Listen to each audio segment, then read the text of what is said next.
welcome to today's episode of Talk and Roll. Unfortunately, Hawk can't be with us today due to being busy with work and regular life. But today we have Darrell Swank, sound guy. For those who don't know, we mostly do music and musicians and stuff like that. But I believe that the sound guy is the unsung hero of the live event because if you have a great band and shitty sound, man, you can have issues. And he's got some great stories. We usually talk at the shop because Darrell is local and he comes in and buys G.I. Joe from me, and you cannot go wrong with that. So, Darrell, tell us about yourself, sir. I really started messing with sound for the most part my senior year. I graduated in 92, and our last day of school, somebody wanted it to be loud. I brought in a home stereo. It turned out well. I just started buying bigger and bigger stuff. Well, you and I have discussions and stuff at the shop, and we talk about, how you've gotten lucky. Like you've gotten phone calls to hey, can you do this tomorrow or tonight or whatever. And I've talked to a couple other sound guys, and that's kind of common, man. It's unfortunate, but man, they need sound guys at live events to do that music. Make it sound I'll good. tell you, it gets me. I don't know any young sound guys.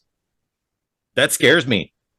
I love live events. I love going to shows and seeing shows, but for the smaller venues, there's a couple out there, but I mean, I don't know a whole lot of people that are young that do what I do, hauling around gear and trudging it out and playing out. It's older guys.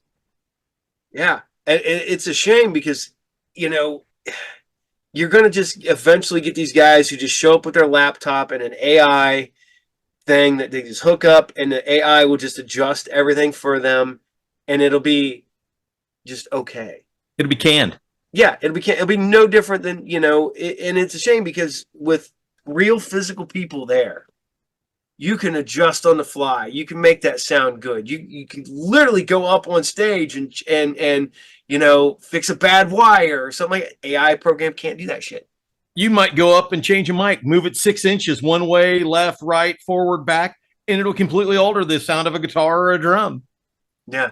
And a lot of people don't get just how big of a deal that is. I mean, I've gone to shows with huge touring acts, big people, and the opening act will have a great sound guy because they have their own sound guy at tours with them or if they're semi-local, they just go to the show.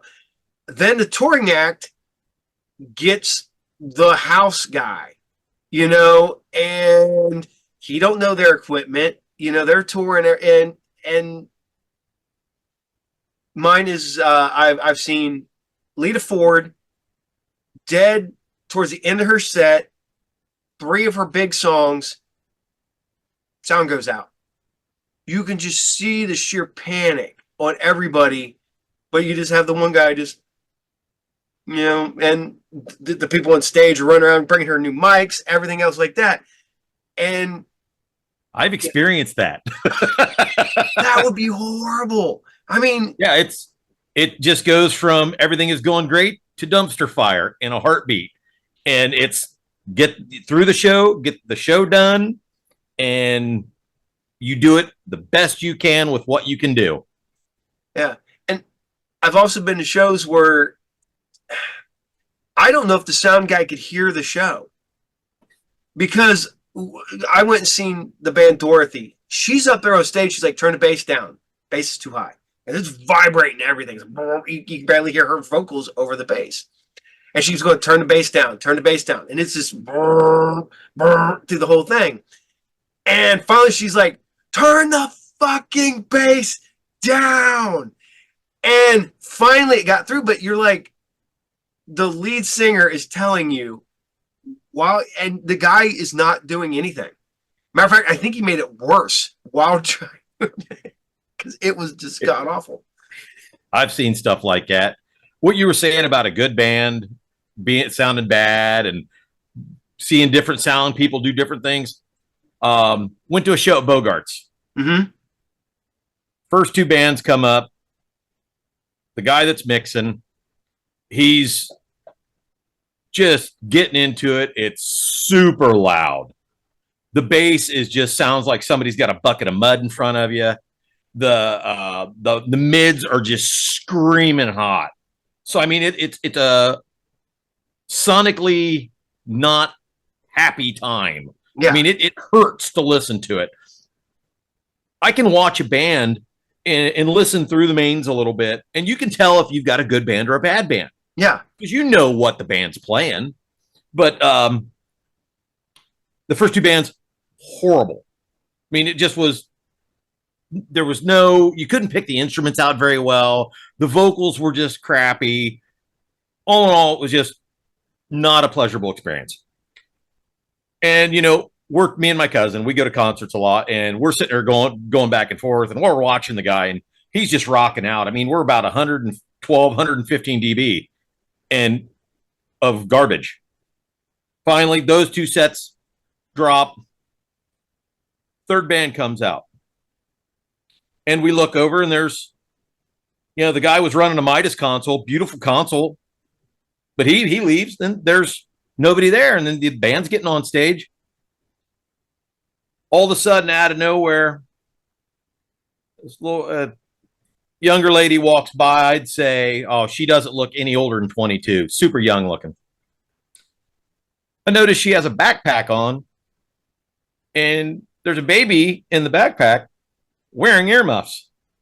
She opens the gate, walks back, fires up the Alan Heath console, just points, does a line check onto the stage. Everybody responds. She cranks it up and rocks out one of the top 5 shows I have ever seen in my life. She kicked the shit out of that place. Everything was perfect. If you saw somebody's fingers move on stage, you heard the corresponding note. Great sound. Seen Floyd, Eric Johnson, Queensryche, Megadeth. I mean, I've seen all genres, everything. This show was spectacular. And then the fourth band comes out, sound people change, and we left. That's got to be rough. Being a sound guy and knowing what to do and how to fix the shit that they're screwing up has got to be painful, because you just want to go, no. The thing is, something else that people don't realize is you go see a band, you're seeing 2 performances. You see the band perform. Yeah. And then you see the sound guy perform. Because if you watch 4 competent sound men, you will get 4 distinctly different mixes. Some will be a little bit more vocal forward. Some will be a little bit more bass guitar, heavier kick drum. You'll just hear slight differences. And it's not that any of them are bad. It's just a taste thing. Mm-hmm. My wife is I've ruined her to go see bands. Yeah. Oh, I bet. We'll go someplace, and she'll sit there for a couple seconds and look at me and go, "Do you know him? Go fix that." And that's not a real good way to start a conversation with a guy at the console. My wife said, fix it. No. You know, and like you said, I go to a lot of different genres. I mean, not a whole lot. I mean, I go from anywhere from classic rock to hair metal to thrash to black metal, even synthwave and rock. And, you know, synthwave I think is cool, because that's one of the ones where they're adjusting their own shit while they're on stage. So they don't even need a sound guy. And so they're almost always almost perfect, because they've got their shit down packed. They know what they want stuff. But, you know, I've gone and seen, all right, I'd say Megadeth. I've seen Megadeth, I think, like 6 times over the years. I remember seeing them early on, so this is probably 92. And then seeing them, I seen them on the Hangar 18, wasn't that? Yeah, Countdown to Extinction tour. Yeah. And then I saw them early 2000s. And this is every time, except for I think once, was at Hare Arena. And Hare Arena, for those who do not know, was one of the best venues ever. Loved it. Oh yeah. Well, it was bad is that as much as I'm not a fan of Kiss anymore, because I'm an adult, uh, they used to, like, a lot of metal bands and a lot of bands, period. Hare Arena was like in their top 5 places to play. Hare was spectacular. Yeah. It was big enough to house a big band, but small enough to be a small, medium venue. What, 4,500? Yeah, something like that. Yeah. Now, down in Cincinnati, they have Robert J. Is it Robert? Andrew J. Brady. Yeah. Yep. To me, that is the new Hera. Dude, that's how I feel about it. Awesome down there. I love it. I was so skeptical about that place, and I saw Priest and Anthrax there. Black Label Society. Yeah, that was killer shows. I've seen Merciful Fate and Clutch down there. I missed that show. I thought about going to that show. I will go see Clutch every time they come around. Matter of fact, I'm going to go see them next month again, maybe at least once. And but no, you go to Hera, and those people, I don't know if it was, Hera's sound was almost always good. Very little was it bad through the years that I remember. And I don't know if they had a team that worked there, if that was their, each band brought their own sound guy in. But I remember that because you had the big sound thing in the middle of the floor. So people would be just freaking in a pit around the giant console. But those guys, you never seem to have the problems there that you have it at JD Legends or the Egyptian Room over in Indianapolis, or it was just a great room. Yeah, and it had good acoustics. Yeah, I wanted to say, I almost said logistics for some stupid reason. Close enough for government work. Yeah, it had great acoustics in there. I mean, because you can go see a big ass band like Slayer or Megadeth or something like that in there, and then you can see a smaller band, and it all sounded good. And but then you go now, and I've noticed this a lot, is I remember going to those shows, you always see the same guy. There was almost always the same guy working the booth through all 4 bands or whatever was playing, and the guy never changed. Now I go to shows, and legit, you'll be, the first couple bands be one guy, then the next couple bands be another guy, and then by the time the headliner acts, it could be nobody. And what's great is with digital now, you can run multiple consoles and have all these shows just saved. And you could have a guy go in, pull up a show file, boom, you run it. And you can either change consoles or bring up a second show file, boom, run that.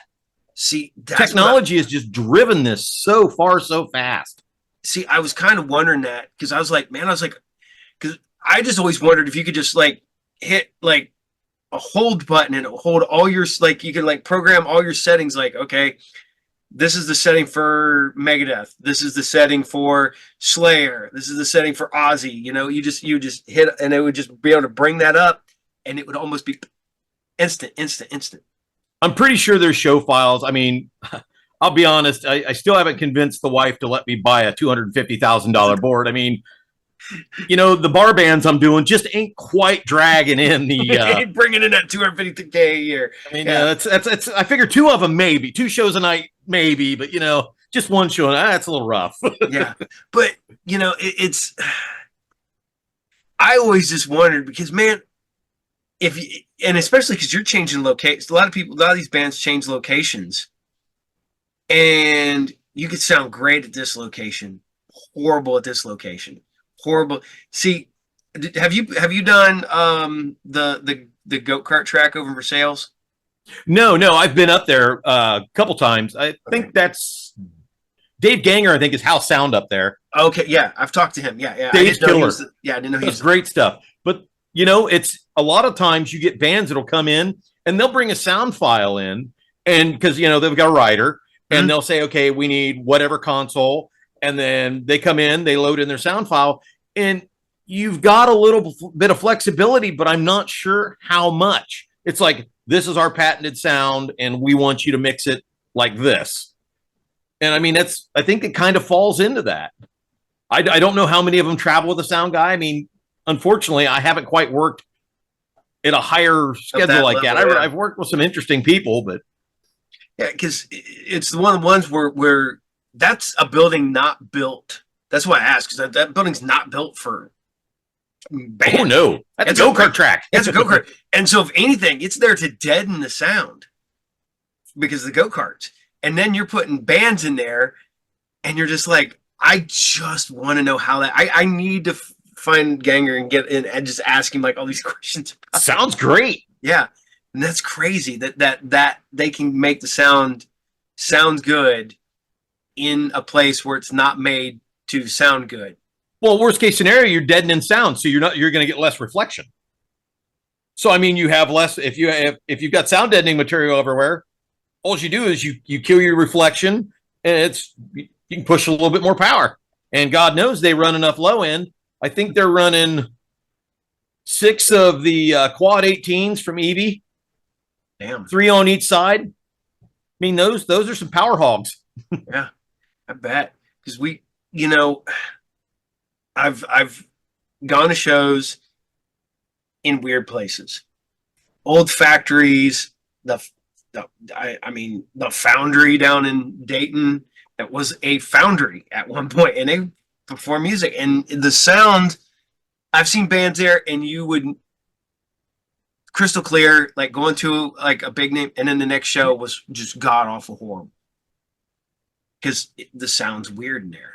And I don't know if like you're doing less popular bands and stuff like that, but our local bands and whatnot. Do you have issues that you run into?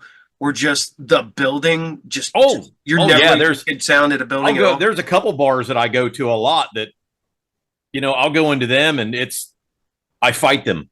I mean, just narrow room, tall ceilings, and it just, we had feedback issues out the yin yang from monitors, and you couldn't get any monitor power because you turn the guitar amps up. Even if you're keeping a good stage volume, I mean, somewhat tame, just to get up over the drums and everything, you'd start getting feedback. And no matter what I did, I was multiple EQs, doing all kinds of crazy stuff.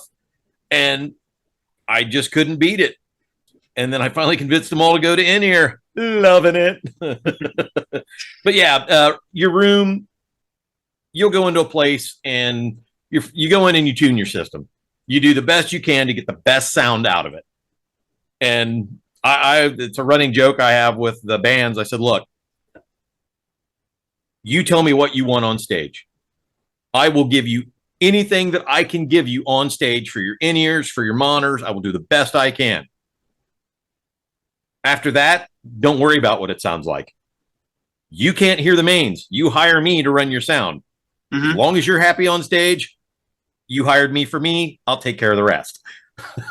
So here's one I forgot to ask you the other day, which is a great time for. Do you take notes on like have a notebook or anything? Because I mean, I'd be like weird about this, but I'd be like, this building, I have to run it with this, and this. Take that down, raise this up because that's this room, or like this band always wants this, and I would just have all that shit just ready to go. What's odd is a lot of the bands I work with, I've worked with them long enough that I just remember. You don't need it no more. We've got, there's some bands I work with that I just go up and run their gear. I walk in, fire up my iPad, run a digital show, and as soon as I bring it up, all their information rolls up we save every show we do. So if we go to Brick Street Tavern, I pull up Brick Street, I've got that file set up, and that's my starting point.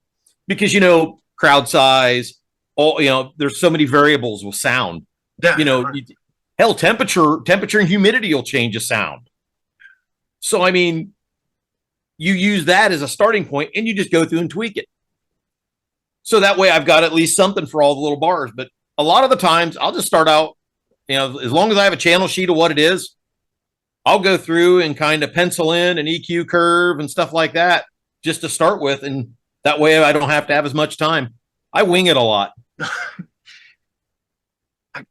So I'm going to ask you, is there like, you don't have to say the name. Is there a venue that you just absolutely hate, like setting up at, just because you know you're never going to get good sound?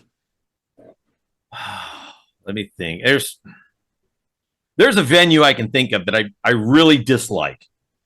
And it's not just because it's not a sound issue. It's the whole band fits on a matchbox, and then you've got to pile the PA on top of it. And the crowd, the last time I was up there, the crowd was at 100 dB before I turned on any instruments or mains. That was crowd noise. So anytime we play, that place is just brutally loud. And I mean, you bring it up, and it seems like you barely bring up the faders, and it just seems like it's so loud. You just can't. You either have no sound or way too much. I just can never find a medium in that room. See, and there's so many places that have like, oh, we're a music venue now. We're a music venue now. And I just I go in, I'm like, why? Why are you a music venue? It sounds like shit in here. No matter what they play. You're like, why did you decide to make the room's weird shapes? The sound is fucked. And I went and seen a show in a room, and it was L-shaped. And, I'm still, off to the side. The L is where it kind of hooks is off to the one side. That almost reminds me of Ludlow Garage. No, I've never been to Ludlow Garage. It's L-shaped, but that's a killer venue. But the sound, like it felt like it was like, and this is going to be a weird description, but it made it feel like the sound was curved. Like it wasn't like we were only getting like the edge of it and not the full sound. You were on, instead of being right in front of the speakers, you were off to the side. Yeah, so you were only catching the outer edges of it. Yeah. And then with that empty spot where the sound just kind of loses it over there, I always thought that was weird that people would try to do that in like just absolutely weird shaped rooms. It's just insane. But yeah, I wondered that about the new venue over your way that just opened up. Which one? Right there by the river. Oh, okay. And, yeah, because they played the other night when my wife was coming home from a show I was doing, and she said it was so great trying to drive down the road with all the lights pointing directly into the street, which she couldn't see anything. I haven't been to the new venue yet, but I mean, it looks nice. It looks nice. I could have went last night, but literally, like, by the time the shop closed, I would have not been able to get down there to see the bands. But I mean, at least it's better than what they were doing. They were just playing out on the middle of the street, and it kind of sounded like. And I'll be the first one to tell you, even a venue that's not great is still good, because I want bands to play. Oh, 100%. I want to see more bands. I want to have the ability to go see all these bands. Mm-hmm. We have such a huge talent in this area. Oh yeah. Every time I think, okay, I've seen one of the best bands in the area, I'll go see another band. And I mean, we've already said some names. Yeah. I just met some guys over in Columbus, Cream Camino. I did a VFW show. It was Wounded Warrior Project. Mm-hmm. I went in, did 7 bands in a day. We get up there. They had almost 0 time for a sound check. It was basically a down and dirty monitor check with a line check. They came out and they just romped. I mean, it was they did their set and they come in and they just rocked it. Go ahead. No, it's one thing I want to do. It's something that Tina and I want to do is people who do not understand. We're in Piqua, Ohio. This is super small town. 28,000 people or some shit like that. It's under 30,000. At least it was. We used to have a thriving music scene here. Like, we used to get national touring acts here when into the 90s and even into the early 2000s. We had bands playing multiple bars every weekend. We have nothing now. Yeah. If we get a band, it's fucking insane. You know? I told the wife, as soon as she hits the lottery for me, I've got a plan for that. I want to buy the Kmart. No, you don't. Buy the Kmart, rebuild it, big bands in the back, small bands through the week up front, and the whole line of stores make those craft beer and food joints that deliver to that place. And that way I don't have to worry about food. They'll cover the food. Everybody's getting good food, getting good music. There's lots of power, freight loading in. And it's outside the city limits. Just outside the limits. They love telling you that because that's why they won't do nothing about that building falling apart. Yep. That's why it's a plus. Yeah. The only problem is that building is falling apart. You would probably be cheaper to build a whole nother building than to redo that Once again, when I hit the lottery. When you hit the lottery. See, I have a small venue now. I could do, and I know this doesn't sound like a lot, I can do 350 people. Dude, that's, to me, I love small shows like that. You get a good artist and you bring him in and you do those small venues, because then you get, a lot of the times your artist will go in and talk with the people. Yeah. I mean, they're more apt to do that with, hey man, we really hope you come out here tonight. They'll kind of go back and forth. You go to the big shows and, you get the hello, Detroit. I mean, and I've been going, because as I've gotten older, if I want to see bands now, because it used to be, if it was over an hour and a half, I didn't want to drive. I don't want to drive 3 hours to go to a show, because I was like, man, no, I don't want to do that. Now that I've gotten older, I know that it's the only way I'm going to see some of these bands is to drive that 3 hours. Yep. And so now I'm going up to Detroit. I'm going down to Kentucky, going over to Indiana. I haven't made it to Pennsylvania for any shows yet, but I've gone. Like I said, we went to. I saw. Was it Maiden is going to be? Maiden's going to be in Pittsburgh. I know. I want to see it, but I seen them. They were over at Nationwide a couple years back, and I went and saw them because they were on my list. It's so funny because they always put that 10 bands, or was it 9 bands you've seen, 1 band you haven't, and whatever. It's funny because some of the bands that people know, they know for a fact I've seen these bands. I'm like, no, I've never seen them. I've never seen Maiden. I've never seen Priest. I've never seen Metallica. And people are like, all 3 of those. Yeah. I've seen, I love it because I always put like all these bands, and I'll put like Willie Nelson and Charlie Daniels on there. Because I've seen Willie Nelson and Charlie Daniels back in the day. Did you see Charlie at Hera? I think so. It was either Hera. Dude, I think my dad was at that show. Well, I got one of my friends growing up. That was like one of his favorite bands, and it was Charlie Daniels. They're great. Yeah, and I went and seen him. Him and I want to say it was either there or Hobart. But yeah, it was relatively local. And literally my first band I've ever seen live was Willie Nelson. I was like 10 when my parents took me to go see him. But the big bands that, I've seen a ton of bands that I've wanted to see over the years, but I've never seen Kiss, Metallica, Maiden, Judas Priest. Never seen any of them. And I'd love to. I got a question for you. Yeah. Who's the one band that you've always wanted to see that you can't go see now? Led Zeppelin. I would cut off my pinky. Just right there. I'd just lop that sumbitch off if I could go see Led Zeppelin. Yes, I know it's not real Led Zeppelin because they would have Jason Bonham in instead of John. But I remember, 92 when Page Plant toured. Yep.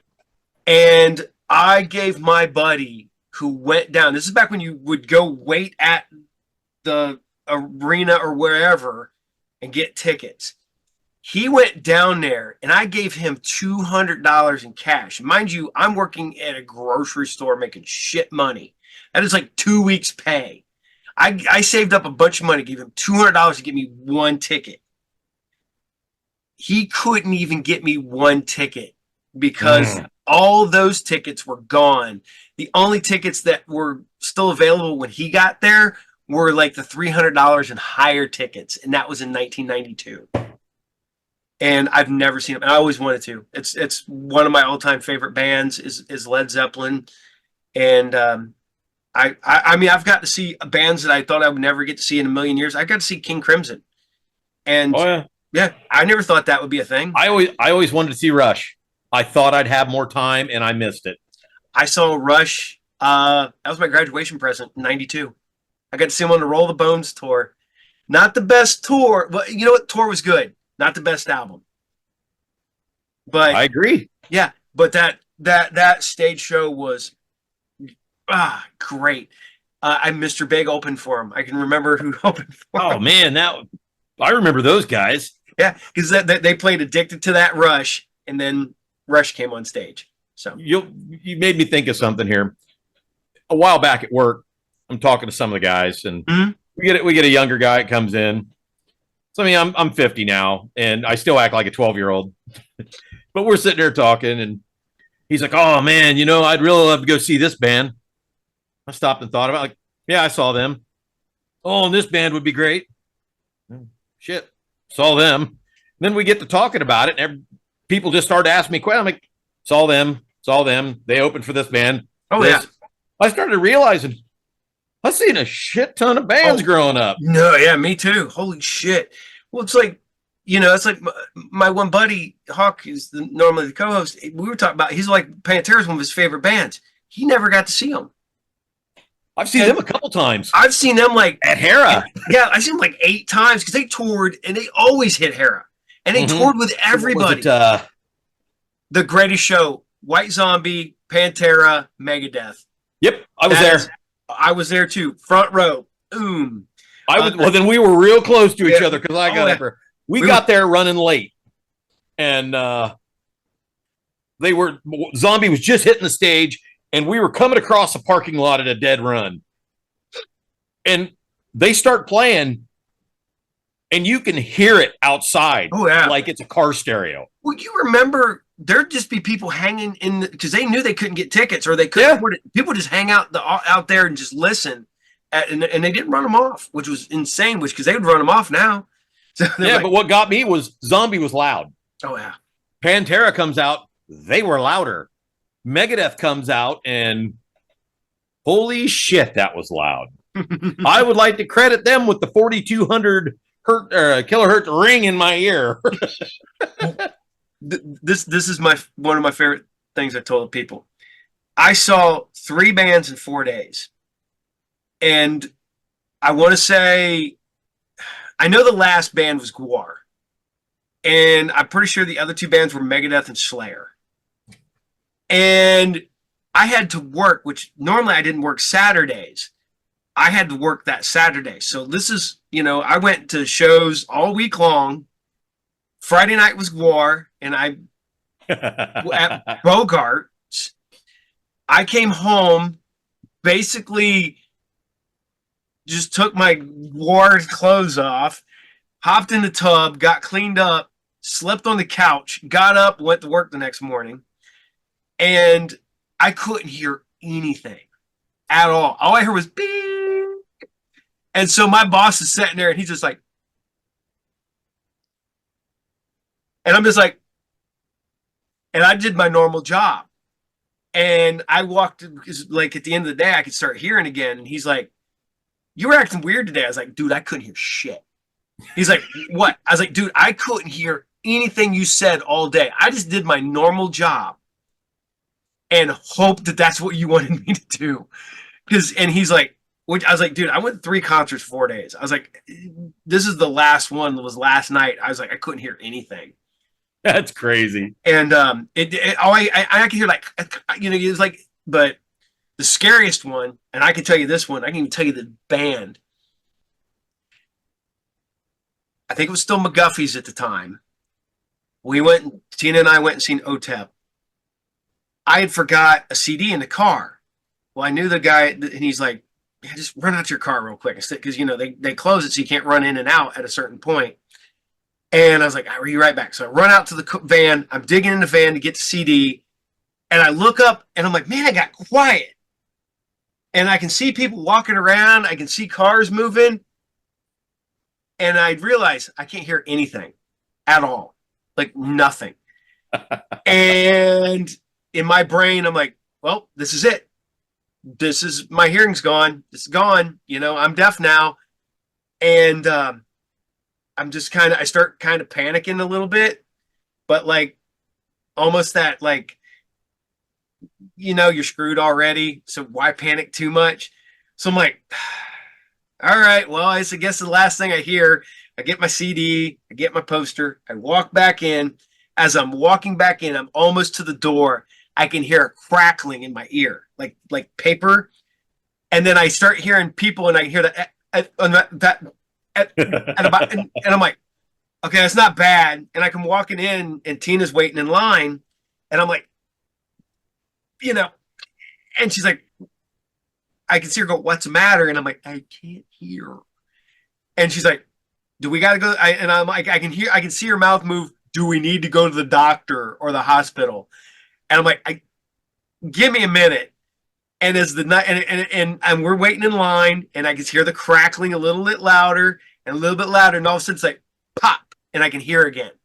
And I'm like, and she's like, what's the matter? I was like, I can hear. I'm good. Oh yeah. It's,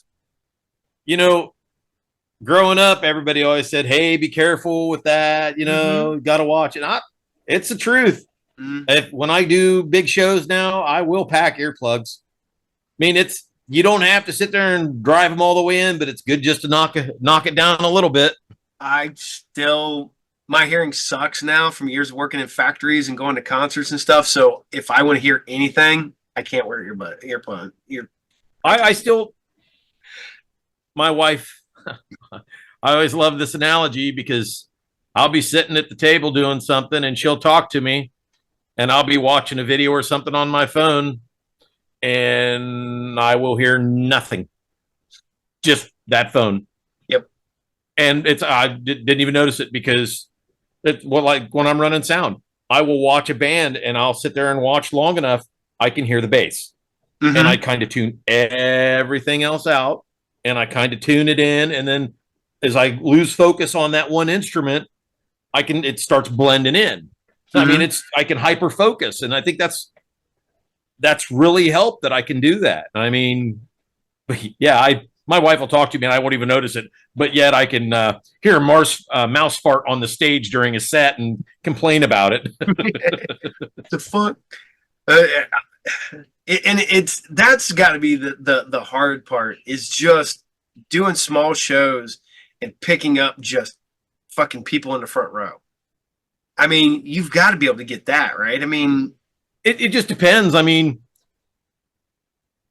a lot of the time, I watch and I just tune everything else out.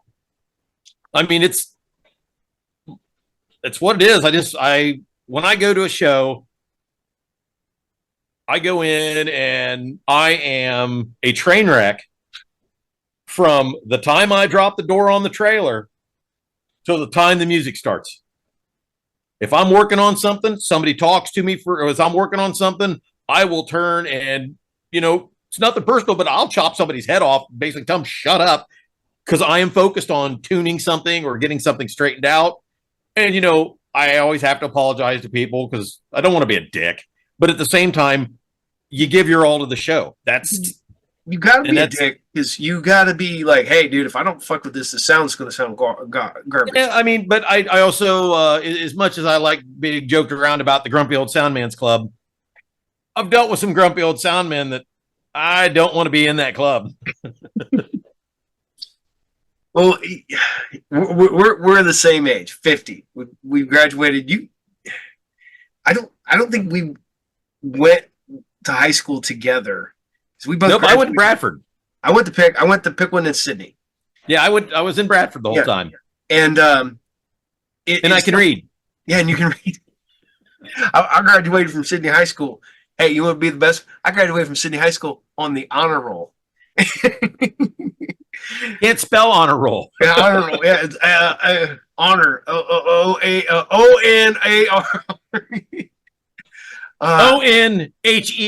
ONHER on her. On her roll. There we go. Well, yeah, it's being the old man sometimes sucks. But I'm also the same one that everybody goes to when they want to know about new music, ironically enough. But The old man thing, yeah, I'll tell you. I love doing shows. I love running sound. Sunday mornings, I get up after a show and I feel like I got run over by a bus. Load in, load out. It used to be no big deal. I feel it now. It's the same way with me doing comic book shows. I'm down to like 4 or 5 a year, and everybody's like, "Oh, you should." I'm like, "Nah, I don't want to do that." And people don't realize, just like with the comic book shows, nobody realizes what goes on. Oh no, behind the scenes. I mean, I went to a show a while back, and people watched me when I got there. And, they were kind of around, and they were, they'd walk by and stuff. And later on, they'd come up to me and like, we were walking by when you were setting up. And, we heard the sound check as, we're sitting over somebody's house for the, by this outdoor venue. And we had no idea the amount of equipment and gear. And, you go up and all the wires all over the stage, the routings, the lights, the monitor, everything. I mean, there's so much. And everybody's like, well, I just thought the band showed up and played. No. Holy crap. That'd be nice. Well, I mean, everyone always talks about the drummer being the last one in. Or, the last one out the door. Well, I got to wait for the sound man. I got to wait for the sound man. Well, I do all the time. But I got to wait for the drummer to get his stuff out of the way so I can get all my wires and everything else kind of packed out. I mean, that guy's usually long gone, and I'm starting to strike down the subs. It's so bad you talk about this. Tina gave me iWatch, right? And I go to the gym, and I look at how many calories and what I've done, whatever, on the little thing. I work harder doing conventions than I do working out at the gym. I believe that now. Yeah. Saturday, I did a couple friends of mine. They owned a bar, and their son got married this weekend, and they called me up and said, "Hey, the kids want you to DJ. Can you do that?" It's like, sure, no problem. I do that on the side a little here and there. I mean, not a whole lot, because to me, running a couple faders is okay. I'd rather run 30 of them. But, I did the show, but I got there. I set up Friday. Had to go and set up the outdoor stuff Saturday. So for the outdoor part of it and get everything tuned in and finish up. I was there by noon, and I got home at 2:30 in the morning. So, I had breakfast and I drank wine. Everybody was eating, I'm prepping for, okay, we've got the bouquets coming up. You go through the list and you have to keep everything moving. I can't stop and do what everyone else does. Yeah. And it's just like when there's a band. I don't have when they take a break, they stop. I'm either messing with the music, or I'm doing swapping stuff out on the stage or tweaking stuff. I don't get the sound guy and sound people don't get a lot of that time off. Yeah. Now, do you have, like I said, don't have to name names unless you want to. Do you have a band that you love working with and a band that you just don't want to work with, but yet you keep getting brought in because of the venue or whatever? I have a couple bands that I don't particularly care for. They're great musicians. They play good music. I got the utmost respect for them. I don't particularly care to work with them. It's just, they kind of have their thing, and I have mine. And I got no animosity towards them. It works out better if I'm not there. But then, as far as working with, that'd be Seth Cannon and the Carriers, hands down. Those boys are awesome. Isaac, hell, Isaac. Oh, Isaac's a great dude. Yeah. I think the first time I worked with them, Seth was 14 or 15. Yeah, they're young guys, man. Oh yeah, I mean, hell, I was around. I mean, I remember when Seth Cannon and the Carriers was kind of a, hey, we ought to do this. I mean, that was back when it was DC Connection with his brothers. Yeah. But yeah, I worked with them a lot. And the musical ability of all of them, all three of them, is phenomenal. Yeah. They're awesome people. And you know, like, hey, we'd like to do this. Let's do it.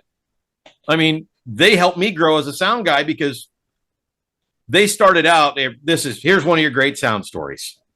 Leads right into it. Yeah. I go up to my local watering hole and my wife is with me and we walk in and the band is playing. And my wife looks at me after about 15 minutes and says, I'm walking back home because this sounds like a bag of cats. She couldn't identify the music. She thought it was Screamo. I mean, that was just wow, in your face. Well, I thought, you know, we'll just give it some time. And apparently I gave it some time and some Jack Daniels because I stuck around for quite a while. And later on, I noticed that the sound guy was somebody I knew. And I was feeling awful good. So I just kind of walked over and did the most asshole-ish thing ever and just kind of, hey, let me see this real quick. And I changed everything. I just went through and moved all the faders, switched everything out. And all of a sudden, I knew the song. I could hear the vocal. I could hear everything. And I'm like, there you go, Daniel. Thanks, man. He's like, oh, man, thanks. And I stumble out of the bar. And I'm out on the back patio. And I hear the music quit after a little while. And I'm sitting there, and I'm taking a drink. And I turn around, and there's the whole band staring at me. And I'm thinking, well, I really fucked it up this time. And the lead singer just looks at me and says, hey, man, you want a job? And that's how I met DC Connection. And I just kind of started there, and it was just a fluke. And I started running their gear, and because I had kind of taken a hiatus, I had a couple just really bad shows, and it wasn't the sound, it was just the people.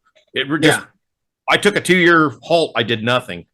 And then I come back and I would just, okay, you know, we'd be running their gear and I'd bring a piece of equipment in and put it in the rack and get a little better. And maybe 2 weeks later, I'd bring in another piece of, you know, just, it kind of kept growing. And next thing you know, their equipment's at their place and I'm dragging the trailer over and loading everything in and loading everything out. And, but yeah, it was great. Those guys, as much as half of their shows are horror stories, they were hilarious horror stories.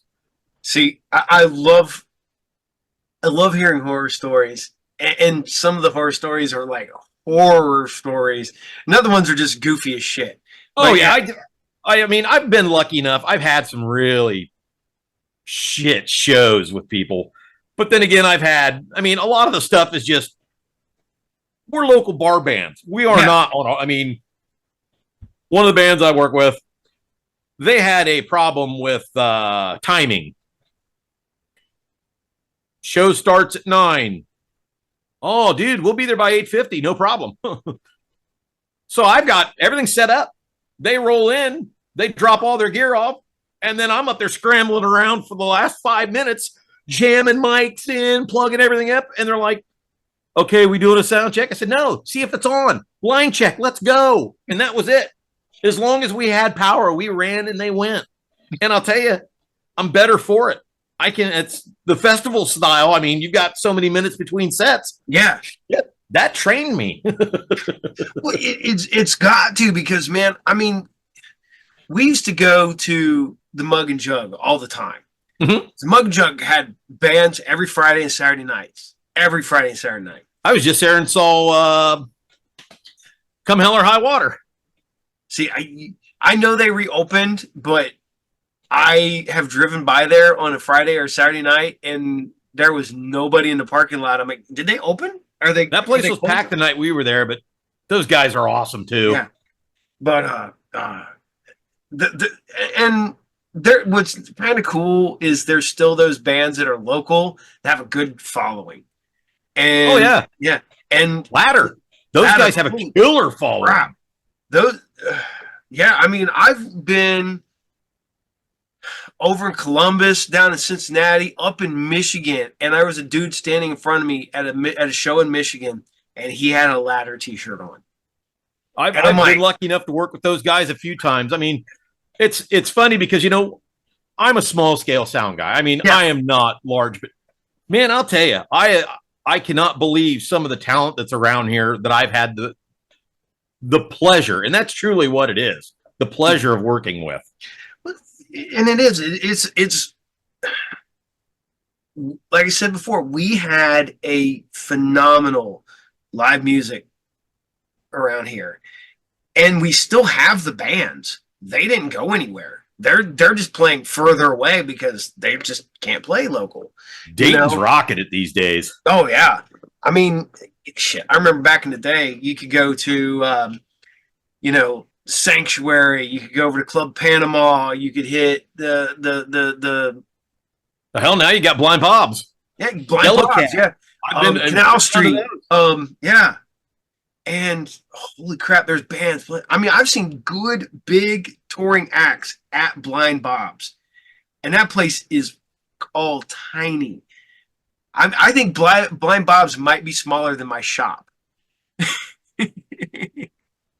Oh yeah, and you're just like, I've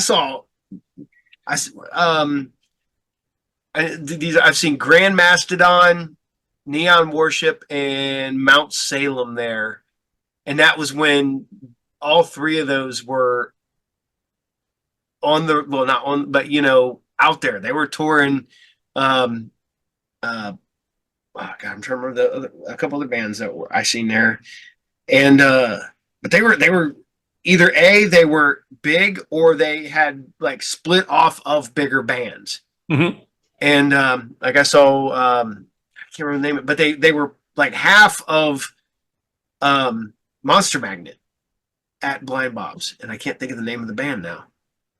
Yeah, but literally that was their whole thing. It's like formerly from Monster Magnet. Yeah, and yeah, but yeah, Blind Bob's is great. Like I said, the Foundry used to be really good. Shit, there used to be a lot of good places. We've lost so many good venues; it's hard to keep track of them anymore. God, it sucks. I was like, I didn't know. Was it Club Panama was still open? And I was like, what the fuck? Really? I'll be honest. I think there for a while they had a Facebook Marketplace. They were selling off all the old equipment. Crazy to look that up. They still I don't know if it's still there or not, but man, I'll tell you, I think it was there because it looked like it was the 1980 Molly Hatchet ground stack. Oh my God. It would. I remember partying over there, and then what was the one in the one that used to be in Huber Heights? Why am I drawing a blank on that one? But I remember going there and then have to get up the next morning and go to work. Club Panama, there we go.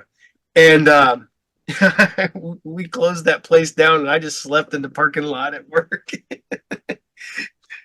Got up and went to work the next day. I do that now. I go to it's no big deal. I get up at 4:30 in the morning, go to work, come home, take a shower, change clothes. I drive to Inglewood. Me and my cousin go to shows. I drive to him, and then he'll drive. We'll hit Cincinnati or Columbus, and I mean he's got a zippy little ride, so our time drops dramatically. But yeah, I'll get home 2:30. I'll catch a couple hours, get back up 4:30, go to work. Worst I did was 3 shows in a week. And then on that Friday night, I had a show of my own. I slept Saturday and Sunday almost all the way through. I remember coming to work, parking in the parking lot, and putting a piece of paper that's like, wake me when you get here. And somebody would come and knock on the window, and I'd get up and like, all right, time to go to work. Time to make the donuts. Time to make the aluminum siding. That's what I did. I made aluminum roofing at the time. Wow. I'm just looking at this Club Panama stuff. And I mean, It's just music. It's a great thing. Oh yeah, It brings people together. There are so many people I know that listen to stuff that you would not believe. Running joke for us is everybody laughs when they come over to the house. We go up into my office where my guitar and stuff is. I play a little. Well, let me rephrase that. I attempt to play because that's what I do is not playing. But I got I do all my repair work and stuff like that up there. But I've got an old Pioneer Silverface and all the old school '70s equipment. First thing they notice is the turntable. One of 3 albums is usually on the turntable: James Taylor's Greatest Hits, Adele 21, or Chris Stapleton's Traveler. All the heavy music I listen to in those 3 albums are always on my turntable to listen to. My one buddy told me, because I post every once in a while, like when I'm editing, I'll go, because my record player's like right there, and there's records, as you can see right there, and then there's CDs over here, and I'll put the records. I'm like, yeah, music to edit by or whatever, and they're like, dude, your musical tastes are schizophrenic. I had I think it was the Pulp Fiction soundtrack, Iron Maiden, Power Slave, and then like some synthwave album. I'm seeing nothing wrong with that. And that's what I was listening to. Every once in a while, it'll be like Fleetwood Mac, like a blaxploitation soundtrack, and I love blaxploitation movies. And then some like Cheap Trick or something like that. And it was like, I love that stuff. So when I was I love to read, and there's a lot of times if I read, I want music on in the background, but I can't listen to anything that's, if it's got words, I catch myself listening. Oh yeah. So I usually end up one of my favorites. I have the Star Wars soundtrack, John Williams. Oh yeah. Love John Williams. Oh. And I've got all the movie soundtracks, so I'll just put those on random and just let them run back and forth because it's great stuff. An artist friend of mine or acquaintance of mine told me, when he listens, because I listen to it too, I listen to musical scores for movies a lot. He goes, they're made to be in the background. Mm-hmm. They're not made to be in the foreground, so your mind doesn't pull towards the lyrics. Your mind just takes in the music. And he goes, and also when you have to flip the album over, he goes, you get up, you move around, and your legs don't cramp up. And I'm like, fuck, that's brilliant. That's great. But yeah, I listen to soundtracks too, like musical scores. Mm-hmm. I've got everything from the Logan soundtrack to the score to the original Crow movie, Star Wars. I got a Christmas present a couple years ago. I have, 1 second. I didn't even know this existed until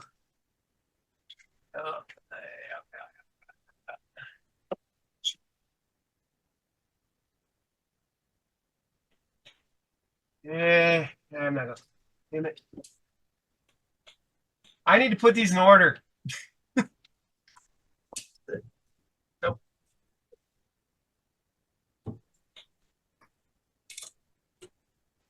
There it is.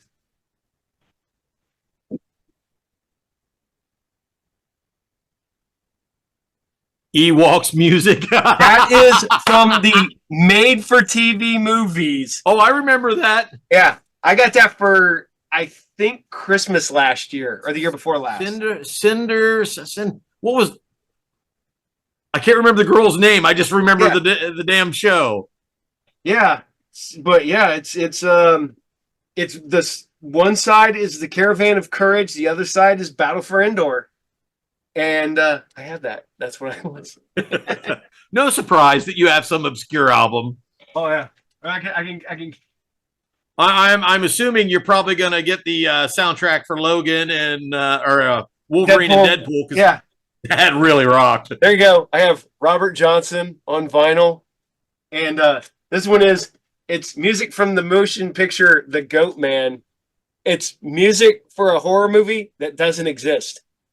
Oh, I think the weirdest one I have an album called Blood Rock 76. Blood Rock, yeah, I've heard that. Yeah, I've got that upstairs on vinyl.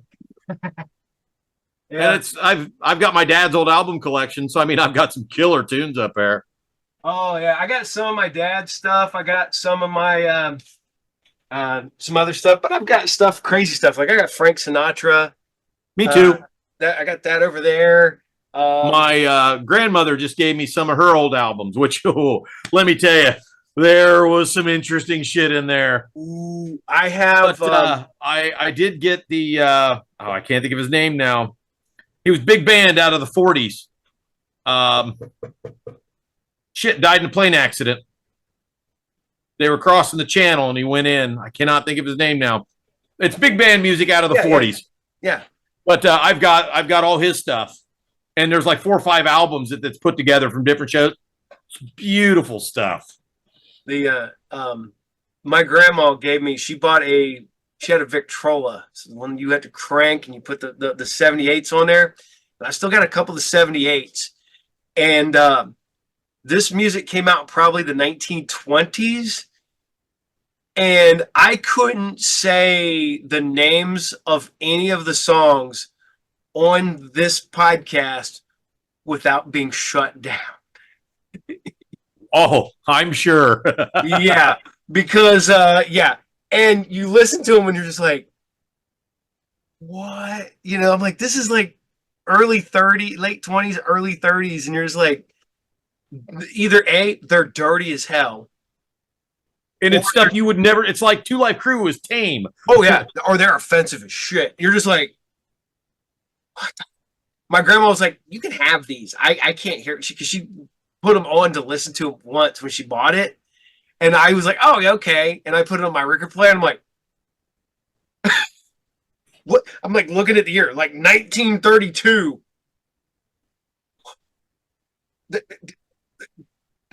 They dropped the N-bomb. It's like different time. A lot. And it's like, yep. What? And and either that or almost every song was about sex. It's all about innuendo. And some of them weren't even innuendo. Oh yeah, and I'm just like, and no, I'm like, man. And this is during the music or the movies where they were like, oh, the movies have to be wholesome and have all this, and this. And I'm like, your music wasn't. It wasn't wholesome at all. Sounds wholesome till you really listen to the lyrics, and then you're like, oh. But oh my god! But yeah, I'm a music guy, and my wife of all people, she got me back into listening to a lot more, because at one point I was all about hard shit. I was metal. You know, it had to be, you know, death metal, black metal, stuff like. I even got away from like thrash and stuff that I'd been listening to for years. And one day I was making fun of her for listening to hair metal, and she's like, "Whatever, you listen to it." I'm like, "I don't listen to it. I don't listen to it now." She's, "Why?" And I went, I don't know why. Why did I stop listening to this? And then I went, I don't know. And then I started listening to stuff I loved as a kid and into high school and into adult. And I'm nostalgia. Like, oh my! And don't get me wrong, because it hits a certain point, like the mid '90s, because you had all that like post grunge, poppy rock stuff. Mm-hmm. That I haven't gone back to. I just can't get back into that stuff at all. But, you know, I tell people, I was like, I've legitimately seen Bret Michaels one week, and then the week later I saw like Whitechapel. So, you know, I was like, I'm as far away as you can. I've gone and seen Health in Michigan, and then like a week later I watched Clutch in Columbus.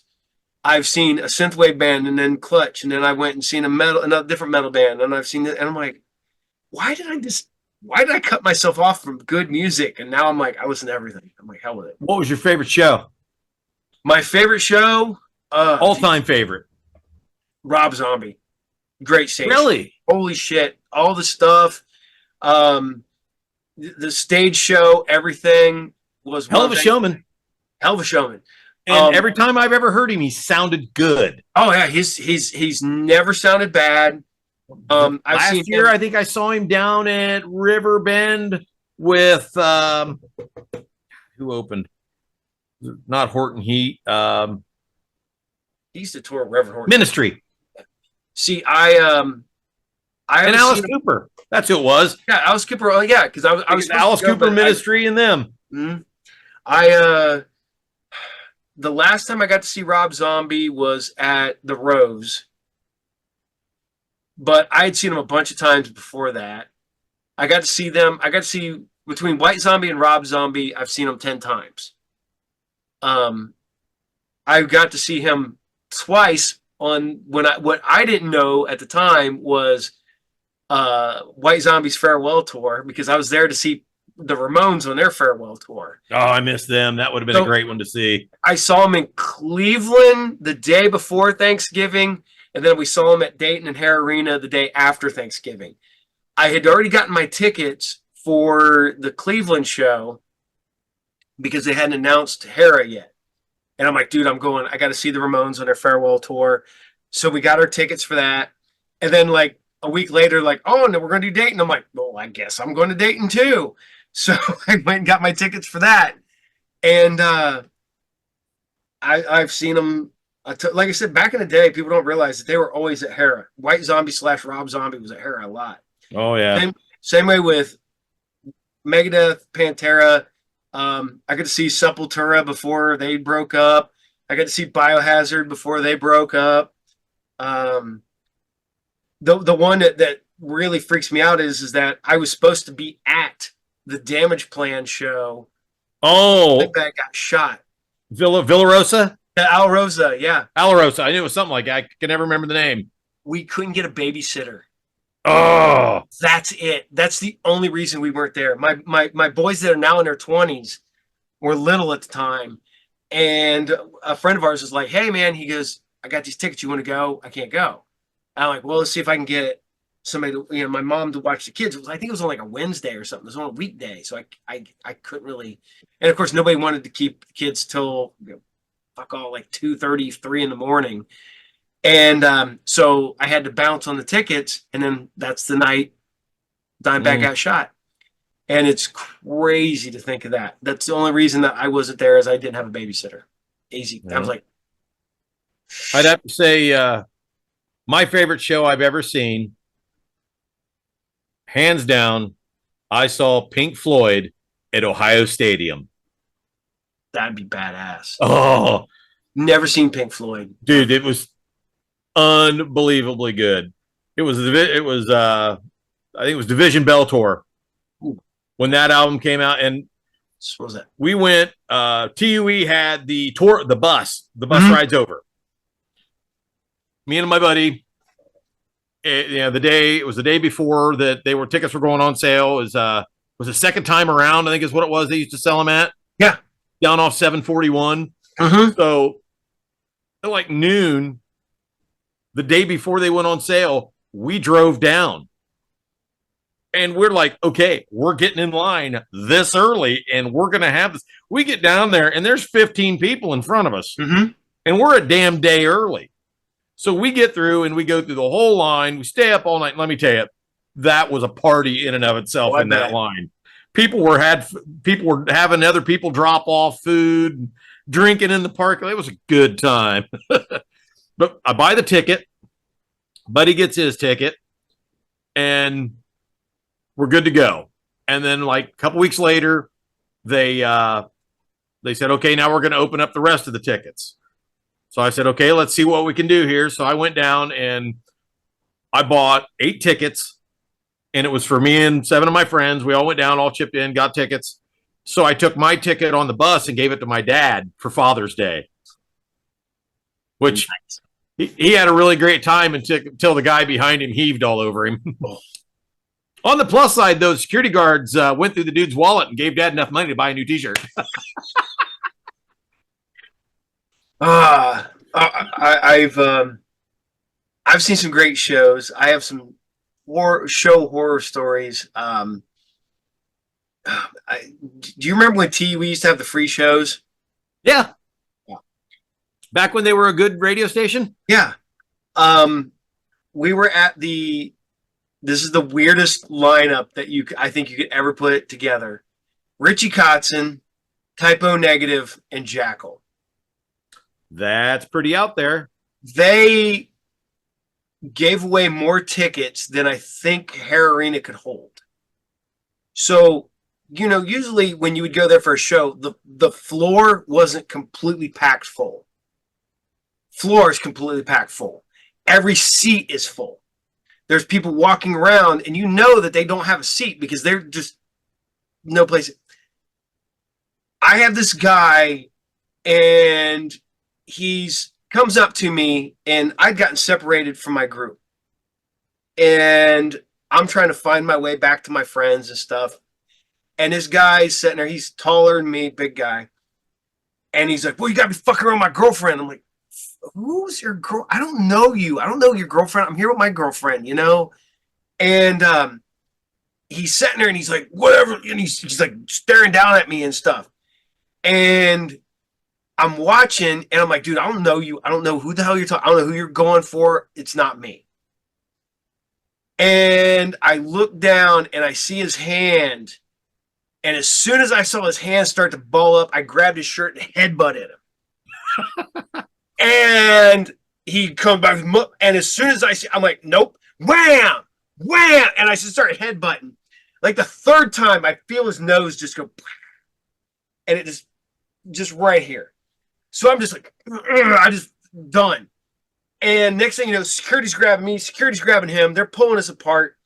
I end up in the first aid room at Hair Arena. And they got me there, and they're cleaning me off and shit, just blood all over the front of my face. And they're like, none of this is yours. And I went, no, probably not. I was like, this guy tried, and I could see the guy. Because you know how they used to have the first aid areas? You can see right in the other. I can see him. His eyes are black, and his nose is gone. And I'm sitting there because I'm like, if this dude would have got a hold of me, it'd have been over. It's a big dude. I wasn't going to give him a chance. And pretty soon, here come the cops. And I'm like, I don't even know where my friends are. I don't know where my girlfriend is, my now wife. I don't know where anybody is. Literally, I'm in there getting cleaned up. This is before everybody's like, why didn't you call anybody? It's like, nobody had a cell phone in like 1994. Yeah. So what? So what? Yeah, you did. You had your brick that you left in your car because you can't sneak that into a freaking... Well, either that or it was still wired into the car. Oh, yeah. And I can see the guy next to him. I can see right in there. And the police come in and they look at me and they're like, you all right? And I went, yeah, I'm going to have a knot probably. And they're like, all right, you're good. And they arrest the other guy. And evidently they were looking for that guy because he'd already beat up like 3 dudes. That's the whole reason that guy was there, was just to fight. And he was going up picking fights with guys smaller than him and just beating the fuck out of them. And I was the first one who, as soon as I saw him, I was like, I'm not giving him a chance to swing on me. And we're tight, And so I'm just like, that's it.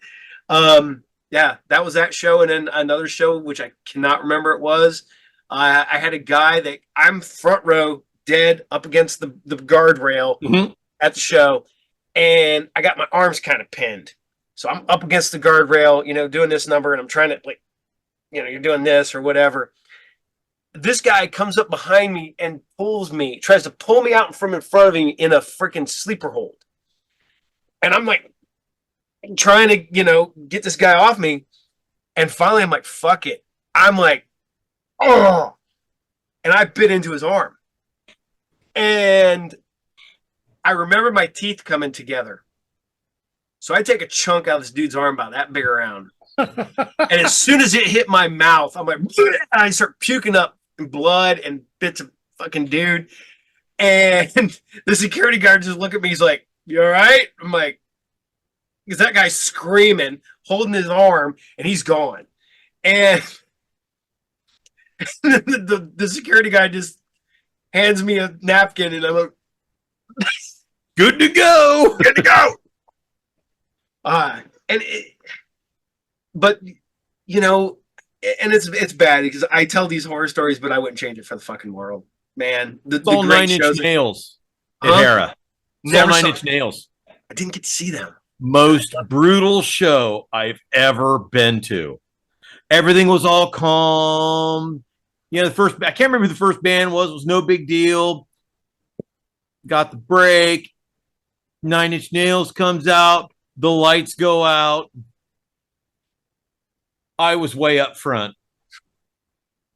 By the time I left, my white T-shirt, I thought I broke my nose somehow, but blood all down the front of my. It was not the one section I was in. It was almost like it was just a riot because everybody was just trying to beat the hell out of each other. But it was a riot with damn good music. Let me tell you. The most brutal show I ever was. I want to say it was Slayer. The Divine Intervention tour. I show up for work the next day and I take my hat off and you can see the boot print from where I got kicked in the head. And it was the perfect heel print. I think you could read that it was like Wolverine or like something like that. Vibram Souls. Yeah. And it was like, it was in my head and I got kicked hard. We picked him up and they were throwing him and he rocked back. And when he rocked back, he just kicked straight down. And I don't know why. Because he's crowd surfing. And when he did it, he just kicked me square in the head. And I thought I was fine. Just knocked my hat sideways, and I just put my hat back on and continued for the show. And I get home and I pull my hat off, and you can just see the brute print. And I'm like, fuck, oh god damn it! now everybody's like, you don't get in the pit no more. I'm like, fuck no, I'm 50. Fuck that. I don't heal fast anymore. Oh, it's always great until you get there. Was it Jim Brewer talking about Slayer? Bring out the Slayer fans. Oh yeah. I got to take my son Joe to their farewell tour, and that was fun. But did you go to Nationwide for that one? Riverbend. Oh, we saw him the same tour. We saw him at Nationwide. Yeah, and it was so funny because we're watching the show. I caught the very end, so I caught Testament finishing up their last song because we got stuck in traffic. And then every time I think about going to Riverbend, I realize why I don't go to Riverbend because it sucks. It sucks getting there. It sucks parking there. It sucks getting out of there. It sucks trying to get home from there. What's the one on the backside? PNC Pavilion. Yeah. That's what on the backside. Yeah. Yeah. I saw Megadeth there once. And we did all that. And then I think Lamb of God gets off stage. And I'm looking around. I'm like, man, it's still daylight. Man, I can't see Slayer taking the stage while it's still daylight. And we're watching, and we're up there, and we see the sun slowly setting. And as it crests and it gets below the horizon, the music kicks in. And it's like, oh, that's timing there. Yeah, that's brilliant. When I saw them, it was Hal Jorgensen in Ministry, Phil Anselmo and the Irregulars, Primus, and then Slayer. See, I didn't even realize Primus was going to be there. I heard the first ones. I didn't know Primus. I was like, oh hell yeah, win. I got to see Primus at the Rose, and I got to see them years upon years back, right after Sailing the Seas of Cheese. No, it was 92, 93. So what was that? Frizzle Fry. Jerry was a race car driver. That album. Jerry was a race car driver. Was on Sailing Seas of Cheese. Pork soda. Pork soda. I'm rolling through my head trying to remember what album was which. I want to say it was either Pork Soda or Frizzle Fry was the two that was the. I saw them the first time, then I saw them again years later. Oh, I forgot about Frizzle Fry. And great show. Unfortunately, I've seen this band like 3 times, and I cannot get into them. I don't get it. Is Dinosaur Jr. I cannot get into that band to save my life. The lead guitar player puts himself in a box, essentially. You ever watch him? Yeah. Yeah. And I'm like, and I get that you want to get like kind of a weird sound, but you can't hear anything. All you hear is the feedback in the static. I'm like, you can't hear the singing. You can't hear the bass. You can't hear the drums. All you hear is you know, and I'm like, Yep. not, not And that comes back to the sound again. I mean, it's when you go see shows, you see two performances with every act. yeah, sound and the band. Yep. And there's just so much to it. Mhm. And I love it. And I kill myself to do the shows. I mean, it doesn't matter what it is. I did a show for Versailles a while back in their park. I did 3 violins, a cello, and a bass. And that was my first attempt at stringed instruments. It turned out great. I mean, the first couple songs, there was plenty of sound. Everybody was happy. I knew it wasn't right. So I just kept tweaking and tweaking. And a little bit later, I finally figured it out. I went up on stage, made a mic adjustment, just cleaned it up, and it made it so much nicer.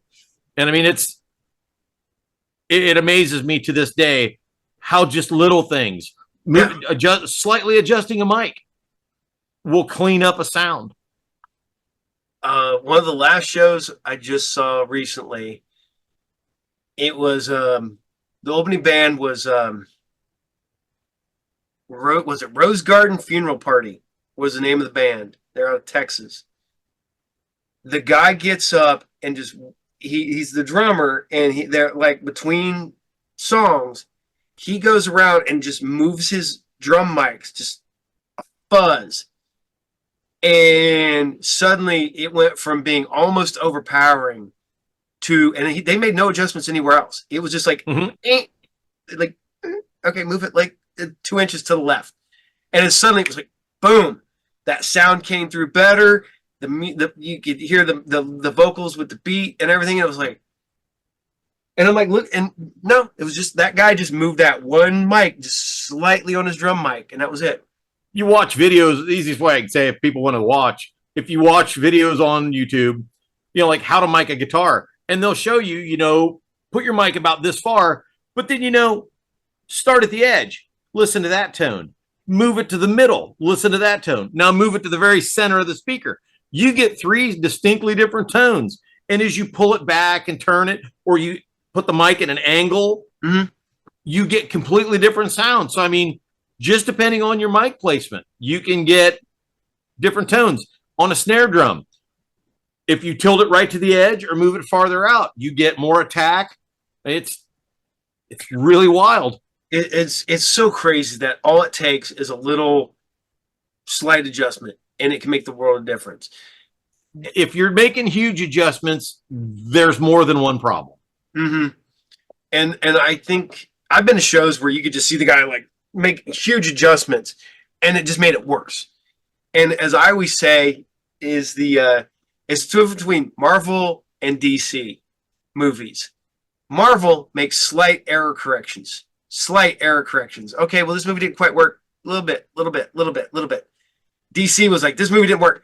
Fuck it, turn it that way. It's like you get either turn down the suck knob. Yeah, it's like either like, okay, Marvel's over here like, let's give it 2 dB like, gain. There we go, perfect. Okay. DC firewall everything. Well, okay. Couple months back, we went to Crooked Handle here in Pickwood. They had a band playing. That's right there by the new venue, right? The Lock Knot, yeah. Yeah. The band did just got paid by ZZ Top. They don't have no sound guy. They don't have nothing. It's just those guys playing 3-piece. Can you say who it was? I couldn't tell you to save my life because we went in there. Anymore, I love to hear what people think of different shows. I mean, It's neat to see what their thoughts are on one show with a person I've worked with as opposed to one that I've done, just to see how they stack up. Because, I mean, really, that's all I have to go by is this how they're supposed to sound? Yeah.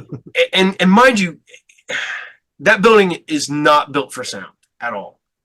And they're in a weird corner with a glass back, and then you have like the kitchen, and there's literally like TVs and shit. And they did ZZ Top, and it sounded pretty good. The next song, I literally couldn't tell you what it was. It was a garbled mess. And I get the fact that these are just guys playing. There's no sound guy. There's no nothing. They're just playing through their amps, whatever. Yep. They But got to wing it. They got to wing it. There was no adjustments between one song to the next. And like I said, I could not tell you the next song to save my life at all because it was just. And then, you know, I'm not going to say anybody's name or anything like this. I've seen a band that I couldn't tell you where one song ended, the next song began. I could not tell you if there was lyrics to any of the song. I couldn't tell you. It sounded like each member of the band was playing a different song.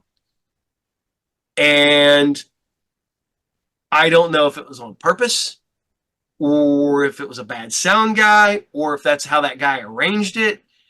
But it was the band, but it was, I literally couldn't tell you.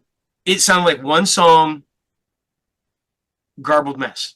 Just, and you're just like, and this guy, I mean, these people are getting paid to be there. It wasn't like it was like, you know, a pay to play place. This is a guy that was. And I hate to see stuff like that because you get a band that comes in and it's almost like, I mean, I can't say they're phoning it in because they could be trying. I don't know. Yeah. And when you get a band like that, sometimes that turns venues off on paying bands good money. Because, I mean, let's face it. I'm not in this business to make money. That's damn sure. Because I can only take a little bit of what the band makes. Because if I'm making way more than the bands, you know, other than the love of music, which only goes so far when you're over at Sweetwater trying to buy gear. I mean, you know, bands are way underpaid. They'll pay a DJ tons of money. They don't like to pay bands. And also, they'll pay guys that go in and play covers way more than the guys they get that come in and play originals. People know the covers. They sing along to covers. Yep. I've always been a firm believer, play covers. I mean, you know, it makes the money. Throw in a couple ones that you got. Oh, yeah. I mean, don't you slowly build a following with a couple. Maybe the next show, throw a couple different ones. See which ones react, and then start feeding those into your show more. Do you remember the band? I think it was Ithaca. Ithaca. Yeah, they were huge around here in the 90s, and they played lots and lots of covers.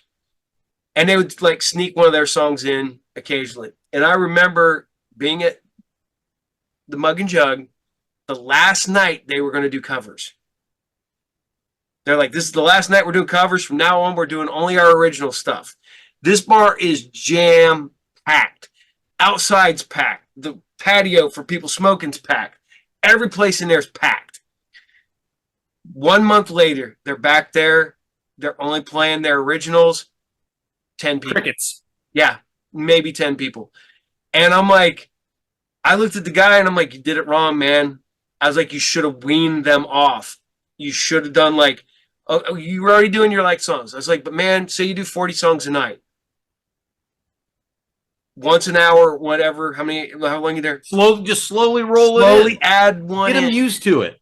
Get a following on those songs. And it was funny because, like I said, full bar. Month later, nobody. I think they're still around. Yeah, I think they are. Yeah, and I think they do all their original stuff now. But you know, hell, it took them.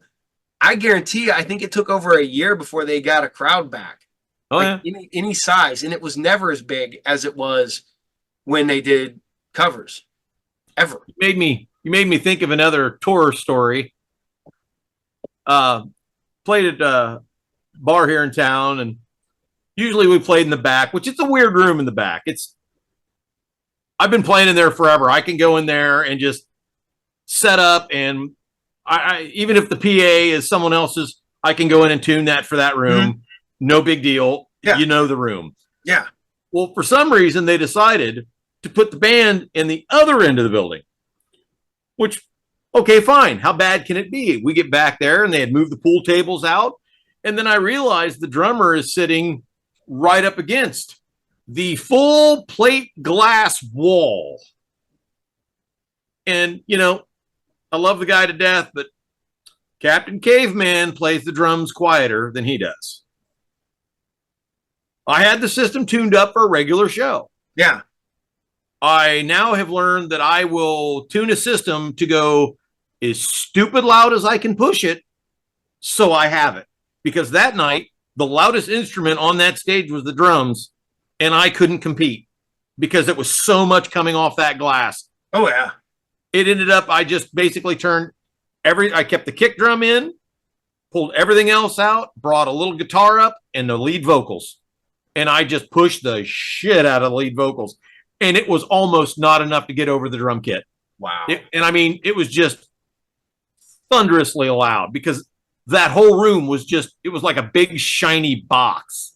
Well, and there was no sound deadening at all. No, and glass just vibrates and just gives you that weird. The cymbals were piercingly loud. Crazy. Yeah, that was, and the other part is at the time he enjoyed a drink or two in between sets, and hey, I can't say I blame him, but sometimes that didn't exactly help the situation either. No.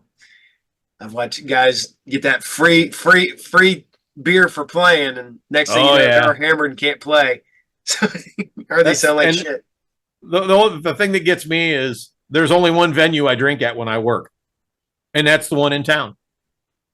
Any place, if I go to any other place, there's one group I work with. They will do a group shot when we start.